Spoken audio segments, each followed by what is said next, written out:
चरत भिक्खवे चारिकम्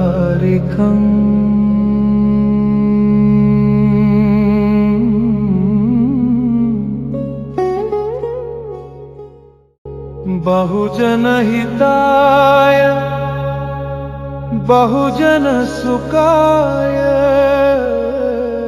ஐபசிகோ அமைதி நடைப்பயணத்தின் நிறைவு அரச விழாவினை தொடர்ந்து வணக்கத்திற்குரிய பஞ்சாகர தேரர் நேற்றிரவு ஜனாதிபதி செயலகத்திற்கு வருகை தந்து ஜனாதிபதி அனுரகுமார திசாநாயக்கவை சந்தித்ததாக ஜனாதிபதி ஊடகப் பிரிவு தெரிவித்துள்ளது. உலக மக்களுக்கு அமைதி செய்தியை பகிர்ந்து கொள்வதற்கும் பௌத்த மதத்தின் உரிமையை சர்வதேசத்திற்கு கொண்டு செல்வதற்குமாக இலங்கையில் 7 நாட்கள் இந்த நடைப்பயணம் முன்னெடுக்கப்பட்டது. இலங்கையில் இந்த அமைதி நடைப்பயணத்தை மிகவும் வெற்றிகரமாக நடத்துவதற்கு வழங்கப்பட்ட அரசு அனுசரணைக்கு நன்றி தெரிவித்த வணக்கத்திற்குரிய பஞ்சாகர தேரர் இது உண்மையிலேயே ஊக்கமளிக்கும் ஒரு அனுபவம் என தெரிவித்தார்.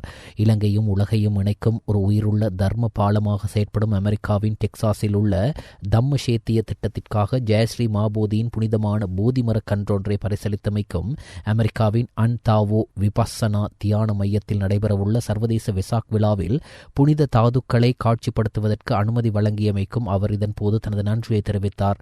அத்துடன் நடைப்பயணத்தின் போது ஆலோகா நாய் மற்றும் ஏனைய விலங்குகள் மீது காட்டப்பட்ட அன்பு, பாதுகாப்பு மற்றும் கருணை என்பனவற்றை அவர் பாராட்டினார். இந்த தாராள மனப்பான்மை, நம்பிக்கை மற்றும் உயரிய உபசரிப்புக்காக மகா சங்கத்தினர், ஜனாதிபதி அனுரகுமார திசாநாயக்க உள்ளிட்ட ஒட்டுமொத்த இலங்கை மக்கள், பாதுகாப்பு படையினர், அர்ப்பணிப்புடன் செயற்பட்ட கால்நடை மருத்துவ குழுவினர் மற்றும் அனைத்து ஊடக நிறுவனங்களுக்கும் வணக்கத்திற்குரிய பஞ்சாகர தேரர் நன்றிகளை தெரிவித்தார்.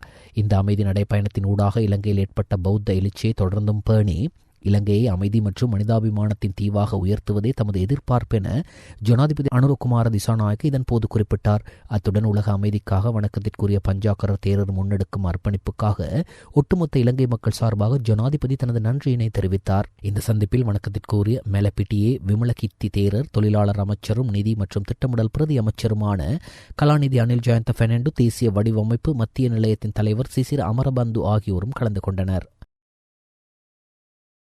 போதைப் பொருட்களுடன் கட்டுநாயக்க விமான நிலையத்தில் தேரர்கள் குழு ஒன்று கைது செய்யப்பட்டமை மற்றும் அது தொடர்பான விசாரணைகள், அதன் பின்னணியில் உருவாகியுள்ள நிலைமைகள் குறித்த கலந்துரையாடல் ஒன்று மகா சங்கத்தினரின் தலைமையில் ஜனாதிபதி அனுரகுமார திசாநாயக்கவின் பங்களிப்புடன் நேற்று பிற்பகல் ஜனாதிபதி செயலகத்தில் நடைபெற்றது. தற்போது போதைப் பொருள் அச்சுறுத்தல் ஒரு தேசிய பேரழிவாக மாறியுள்ளதை இந்த சம்பவம் உறுதிப்படுத்துவதாக சுட்டிக்காட்டிய ஜனாதிபதி, எனவே போதைப் பொருளுக்கு எதிராக அரசாங்கம் ஆரம்பித்துள்ள வேலை திட்டத்தின் அனைவரும் கைகோர்க்க வேண்டியதன் அவசியத்தை வலியுறுத்தினார். நாட்டை பொருளாதார மற்றும் சமூக ரீதியாக புதியதொரு மாற்றத்தை நோக்கி இட்டுச் செல்லும் வேலை திட்டத்தில் சம்புத்த சாசனத்தையும் அதனுடன் கட்டியெழுப்பப்பட்டுள்ள விழுமியங்களையும் பாதுகாப்பதற்கு முன்னுரிமை அளிப்பதே அரசாங்கத்தின் நோக்கம் என்றும் ஜனாதிபதி மேலும் தெரிவித்தார். முழு சமூகத்தையும் அதிர்ச்சிக்குள்ளாக்கியுள்ள இந்த சம்பவம் தொடர்பாக எழுந்துள்ள நிலைமை மற்றும் விசாரணை செயல்முறை குறித்து போலீஸ் மா அதிபர் இங்கு விளக்கமளித்தார். இச்சம்பவம் தொடர்பாக மகாநாயக்க தேரர்கள் ஏற்கனவே அறிக்கை ஒன்றை வெளியிட்டுள்ள நிலையில் அதனை ஒட்டுமொத்த சங்கத்தின் செய்தியாக கருதி செயற்படுமாறு மகா சங்கத்தினர் அரசாங்கத்திடமும் மக்களிடமும் கேட்டுக்கொண்டனர். அத்துடன் தற்போதைய போக்குகளுக்கு மத்தியில் சங்க சமூகத்தை பாதுகாப்பு பிக்குகளால் மாத்திரம் செய்யக்கூடிய காரியமல்ல என்றும் அதற்கு அரசாங்கத்தின் ஒத்துழைப்பு அவசியம் என்றும் அவர்கள் சுட்டிக்காட்டினர். சம்புத்த சாசனத்தின் நிலைத்தன்மைக்காக எடுக்கப்பட வேண்டிய மேலதிக நடவடிக்கைகள் மற்றும் விகாரைகள் மற்றும் தேவாலயங்கள் சட்டம் போன்ற சட்டங்களை திருத்துவது மற்றும் சட்ட விதிகளில் மேற்கொள்ளப்பட வேண்டிய மாற்றங்கள் குறித்தும் இங்கு விரிவாக கலந்துரையாடப்பட்டது.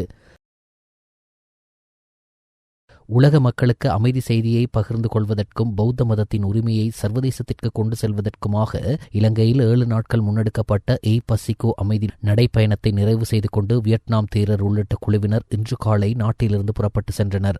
அமெரிக்காவில் வசிக்கும் வியட்நாம் தேரர், வணக்கத்திற்குரிய பஞ்சாகர தேரர் உள்ளிட்ட பிக்குகள், ஆலோகா நாய் மற்றும் ஏனையோர் இன்று காலை 7:12 மணியளவில் கட்டுநாயக்க விமான நிலையத்திலிருந்து துருக்கியின் இஸ்தான்புல் நகர் நோக்கி புறப்பட்டனர். அங்கிருந்து அவர்கள் மற்றும் ஒரு விமானம் மூலம் அமெரிக்கா செல்ல உள்ளனர். இன்று அதிகாலை கட்டுநாயக்க விமான நிலையத்தின் விசேட விருந்தினர் அறையை வந்தடைந்த பிக்குகளுக்கு தானம் வழங்கப்பட்ட பின்னர் விமான நிலையத்தில் பல்வேறு பிரிவுகளில் பணியாற்றும் ஊழியர்கள் குழுவினரிடம் ஆசீர்வாதங்களை பெற்றுக் கொண்டனர். இதன்போது ஆலோகா நாயின் உடல்நிலை குறித்து கால்நடை வைத்தியர்கள், விமான நிலைய போலீசார் மற்றும் விமானப்படை அதிகாரிகள் விசேட கவனம் செலுத்தியிருந்தனர். ஐபசிகோ அமைதி நடைப்பயணத்தின் நிறைவு அரச விழா ஜனாதிபதி அனுரகுமார திசாநாயக்கவின் பங்கேற்புடன் நேற்று பிற்பகல் கொழும்பு சுதந்திர சதுக்கத்தில் நடைபெற்றிருந்தமை குறிப்பிடத்தக்கது. பாராளுமன்ற அமர்வுகள் கூடியவுடன் இலங்கை இழந்த $25 லட்சம் தொடர்பாக விவாதத்தை முன்னெடுப்பதற்கு சந்தர்ப்பத்தை பெற்றுத் தருமாறு ஐக்கிய மக்கள் சக்தி ஒட்டுமொத்த எதிர்க்கட்சிகளின் சார்பில் நேற்று கூடிய பாராளுமன்ற அலுவல்கள் பற்றிய குழு கூட்டத்தின் போது அரசாங்கத்திடம் கோரிக்கை விடுத்தது. எனினும் குறித்த விவாதத்திற்கு நேரம் ஒதுக்காது தற்போதைய அரசாங்கம் இந்த கோரிக்கையை நிராகரித்து விட்டது என்று எதிர்க்கட்சித் தலைவர் சஜித் பிரேமதாச தெரிவித்தார். கடுவள நகரில் நேற்று இடம்பெற்ற சித்திரை புத்தாண்டு நிகழ்வில் கலந்து கொண்ட சந்தர்ப்பத்திலேயே எதிர்க்கட்சித் தலைவர் சஜித் பிரேமதாச இவ்வாறு தெரிவித்தார்.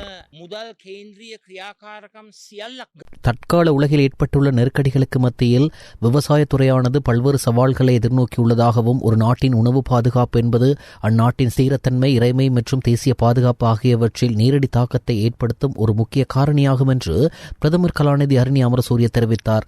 விவசாய அபிவிருத்திக்கான சர்வதேச நிதியத்தினதும் இலங்கை அரசாங்கத்தினதும் நிதியுதவியுடன் முன்னெடுக்கப்படும் சிறு அளவிலான விவசாய முயற்சி பங்காளித்துவ திட்டத்தின் ஊடாக கிராமப்புற இளைஞர் யுவதிகளை விவசாய முயற்சிகளில் வலுப்படுத்துவதை நோக்கமாக கொண்டு நடத்தப்பட்ட SAPP தேசிய இளைஞர் விவசாய முயற்சி கண்காட்சி மற்றும் வர்த்தகர்களுக்கிடையிலான தொடர்பாடல் மாநாட்டில் உரையாற்றும் போதே பிரதமர் நேற்று பத்திரமுள்ள வாட்டர்சேஜ் ஹோட்டலில் வைத்து இவ்வாறு குறிப்பிட்டார்.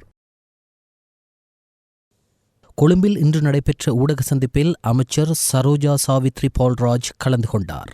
இந்த வேளையில் மக்களாகிய நாங்கள் அனைவருமே சிங்களம், தமிழ், முஸ்லிம், பேக, மலே இந்த நாட்டில் வாழ்கின்ற அனைத்து மக்களுக்கும் மலையகமாக இருக்கலாம், வடக்கு கிழக்கு பிரதேசங்களாக இருக்கலாம், விவசாய மக்களாக இருக்கலாம், மீனவ குடிமக்களாக இருக்கலாம், நாங்கள் அனைவருமே ஒன்றாக சேர்ந்து மக்களுக்கு நன்மை புரிகின்ற இந்த மக்கள் ஆட்சியை நாங்கள் உறுதிப்படுத்துவதற்காகவும் மக்கள் ஆட்சியை வலுப்படுத்துவதற்கும் மக்களால் உருவாக்கப்பட்ட இந்த அரசாங்கத்தை உறுதுணையாக நின்று முன்னோக்கி பயணம் செல்வதற்கு வழிவகுப்பது எங்களுடைய மக்கள் கடமை. அந்த எங்களுடைய பிரஜைகளுடைய முக்கிய கடமையை நிறைவேற்றுவதற்காக இந்த செம்மேதின கூட்டங்களில் அனைவருமே ஒன்றாக அணிதிரள்வோம் என்று நாங்கள் கூறுகின்றோம்.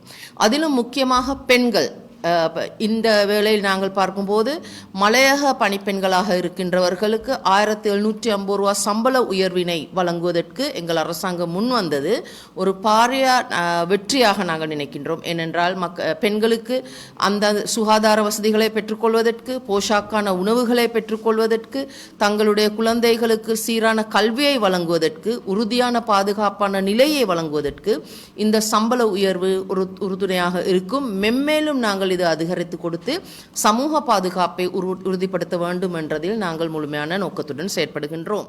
இலங்கை தபால் திணைக்களத்தால் அமெரிக்க தபால் சேவைக்கு செலுத்தப்பட்ட $6 லட்சம் அமெரிக்க கொடுப்பனவு மாயமாகியுள்ளது. இந்த கொடுப்பனவு விவகாரத்தில் ஏற்பட்டுள்ள சிக்கல் குறித்து குற்றப்புலனாய்வு திணைக்களம் மற்றும் நிறுவன மட்டத்திலான விசேட விசாரணைகள் ஆரம்பிக்கப்பட்டுள்ளதாக அமைச்சரவை பேச்சாளர் அமைச்சர் நலிந்த ஜெயதிச தெரிவித்தார்.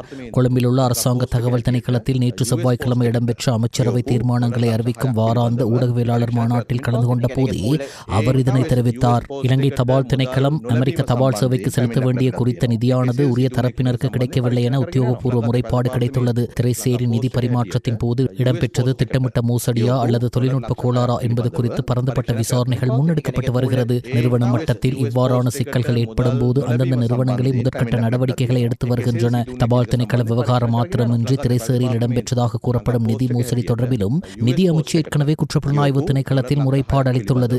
உள்ளக விசாரணைகள் நிறைவடையும் முன்னரே விடயத்தின் பாரதூர தன்மை கருதி இந்த நடவடிக்கை எடுக்கப்பட்டுள்ளது. நிதி கட்டமைப்பில் ஏதேனும் அடிப்படை தொழில்நுட்ப சிக்கல்கள் உள்ளனவா என்பது குறித்து ஆராயப்பட்டு வருகிறது. விசாரணையின் முடிவில் யாரேனும் அதிகாரிகள் திட்டமிட்டு சதி செய்திருப்பது உறுதியானால் அவர்களுக்கு எதிராக தராதரம் பார்க்காமல் கடும் சட்ட நடவடிக்கை எடுக்கப்படும். அதேவேளை இழக்கப்பட்ட நிதியை மீண்டும் நாட்டுக்கு பெற்றுக் கொள்வதற்காக சர்வதேச உதவிகளுடன் சட்ட ரீதியான முயற்சிகள் முன்னெடுக்கப்பட்டு வருகின்றன. இவ்வாறான நிறுவன ரீதியான பிரச்சனைகள் அனைத்தையும் அமைச்சரவையில் கலந்துரையாடுவதில்லை. அந்தந்த நிறுவனங்கள் ஊடாகவே தீர்வுகள் எட்டப்படுகின்றன என்றார். உமாஓயா பல்நோக்கு திட்டத்தில் இடம்பெற்றதாக கூறப்படும் நிதி மோசடி தொடர்பான விசாரணைக்காக முன்னாள் ஜனாதிபதி மைத்ரிபால சிறிசேன நேற்று காலை லஞ்ச ஊழல் விசாரணை ஆணைக்குழுவில் முன்னிலையாகி வாக்குமூலம் வழங்கினார். ஆணைக்குழுவினால் விடுக்கப்பட்ட அழைப்பாணைக்கு அமைய நேற்றைய தினம் காலை 9:30 மணியளவில் ஆணைக்குழுவுக்கு வருகை தந்த முன்னாள் ஜனாதிபதியிடம் அதிகாரிகள் சுமார் 3 மணித்தியாலையும் வாக்குமூலம் பதிவு செய்திருந்தனர். அதன் பின்னர் ஆணைக்குழுவிலிருந்து வெளியேறிய முன்னாள் ஜனாதிபதி மைத்ரிபால சிறிசேன ஊடகங்களுக்கு கருத்து தெரிவிக்கையில் உமாஓயா திட்டம் நிர்மாணிக்கப்படும் போது ஏற்பட்ட பிரச்சினைகள் மற்றும் அதனுடன் தொடர்புடைய நிதி கொடுக்கல் வாங்கல் குறித்த விடயங்கள் தொடர்பில் வாக்குமூலம் அளிப்பதற்காக லஞ்ச ஊழல் விசாரணை ஆணைக்குழுவுக்கு வருமாறு எனக்கு அழைப்பு விடுக்கப்பட்டிருந்தது. உமாஓயா திட்டம் பதுளையில் மஹிந்த மஹிந்த ராஜபக்சவினால் ஆரம்பித்து வைக்கப்பட்டது. அதன் பின்னர் 2015 ஆண்டு ஜனாதிபதியாக பொறுப்பேற்ற போது உமாஓயா திட்டமானது ஒரு யுத்தம் நடக்கும் நாட்டை பொறுப்பேற்பதை போன்றதொரு பாரதூரமான நிலைமையிலே என்னிடம் ஒப்படைக்கப்பட்டது. இந்த திட்டம் ஆரம்பத்தில் ஈரான் அரசாங்கம் கடன் உதவிகளை வழங்கியது. எனினும் இடையில் ஈரான் மீது அமெரிக்கா தடைகளை விதித்தமையால் அமெரிக்க டாலர்களில் அந்த நிதியை பெற்றுக்கொள்வதில் பெரும் சிக்கல் ஏற்பட்டது. ஈரான் பணத்தை அனுப்ப முடியாத நிலை உருவானதால் திரைசேரி பணத்தை கொண்டு திட்டத்தை தொடர வேண்டியிருந்தது என அவர் தெரிவித்தார். මගේ ඉතින් දේශපාලන කටයුතු රෑනේ මම ඉතින් දැන් මේ කාලය තුල ඔය පොතක් පතක් කියවගෙන ඉන්නවා මොනවද මට තියෙනවා එහෙම කියන්නේ කොහොමද දෙපාරක් ඉල්ලන්න පුළුවන්කම තියෙනවා එහෙම දෙයක් තව නම් මගේ ඔළුවේ නෑ ඔව් ඉතින් මේ ආණ්ඩුවෙන් වාහන ගත්තානේ ඉතින් ඊට පස්සේ ඉතින් වාහනයක් ගත්තා මොනවා කරන්නද ඉතින් අලුත් එකක් නේද මේ පර එකක් අරන් පොළොන්නරු යන්න පුළුවන් අයියා මේ අතරමා කැරලා දුන්නොත් උන ඉතින් මම අර වනාන්තරයක් මේ ආභරණ කැලේදී කරනොත් එහෙම මොනවා කරන්නද ඒක ඉතින් අලුත් වාහනයක් තියෙන්න ඕනේ අපි වාගේ කෙනෙකුට යන්න. முன்னாள் ஜனாதிபதி ரணில் விக்ரமசிங்கவுக்கு எதிராக பொது சொத்துக்கள் சட்டத்தின் கீழ் தாக்கல் செய்யப்பட்டுள்ள வழக்கு இன்று கொழும்பு கோட்டை நீதவான் நீதிமன்றத்தில் மீண்டும் விசாரணைக்கு எடுத்துக் கொள்ளப்பட்டது. 2023 ஆண்டில் தனது மனைவியின் பட்டமளிப்பு விழாவில் கலந்து கொள்வதற்காக ஐக்கிய ராஜ்யத்திற்கு மேற்கொண்ட தனிப்பட்ட விஜயத்திற்காக சுமார் 16.6 மில்லியன் ரூபாய் அரச பணத்தை முறைகேடாக பயன்படுத்தியதாக அவர் மீது குற்றம் சுமத்தப்பட்டுள்ளது. திருத்தப்பட்ட மின்சார கட்டணங்கள் குறித்த தீர்மானம் வரும் மே மாதம் 9ஆம் தேதி அறிவிக்கப்பட உள்ளதாக இலங்கை பொது பயன்பாடுகள் ஆணைக்குழு தெரிவித்துள்ளது.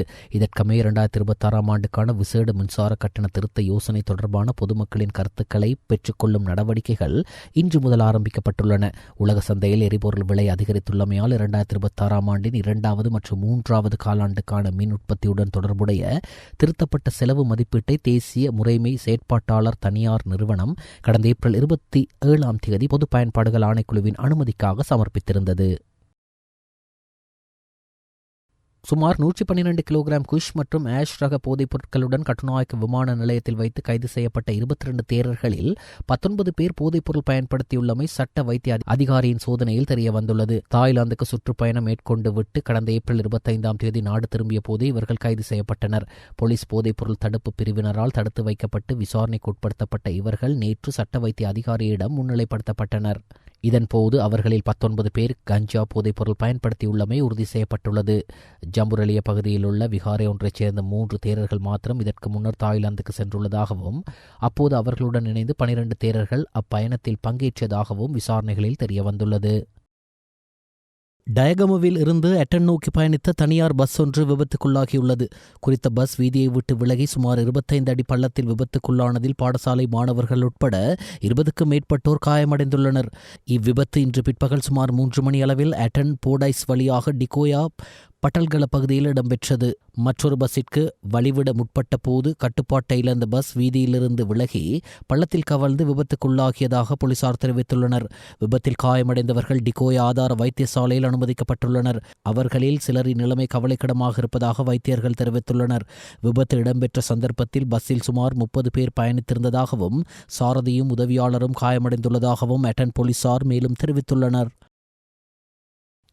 விளக்கமறியலில் வைக்கப்பட்டிருந்த பாராளுமன்ற உறுப்பினர் ராமநாதன் அர்ச்சுனாவுக்கு இன்று மல்லாகம் நீதவான் நீதிமன்றத்தினால் பிணை வழங்கப்பட்டுள்ளது. கடந்த 27ஆம் தேதி காலை இளவாலை போலீசாரினால் கைது செய்யப்பட்ட அவர் மல்லாகம் நீதவான் நீதிமன்றத்தில் ஆஜர்படுத்தப்பட்டதைத் தொடர்ந்து இன்று வரை விளக்கமறியலில் வைக்கப்பட்டிருந்தார். இன்றைய தினம் மீண்டும் நீதிமன்றத்தில் ஆஜர்படுத்தப்பட்ட போதே அவருக்கு பிணை வழங்கப்பட்டது. அதன்படி 5 லட்சம் ரூபாய் பெறுமதியான 2 சரீர பிணைகளில் அவரை விடுவித்து மல்லாகம் நீதவான் உத்தரவிட்டுள்ளார். இலங்கை நபர் ஒருவர் இந்தியாவில் கைது செய்யப்பட்டு கடுமையாக தாக்கப்பட்டதாக கூறப்படும் சம்பவம் தொடர்பில் கடற்றொழில் நீரியல் மற்றும் கடல் வளங்கள் அமைச்சர் ராமலிங்கம் சந்திரசேகர் கடும் கண்டனம் தெரிவித்துள்ளார்.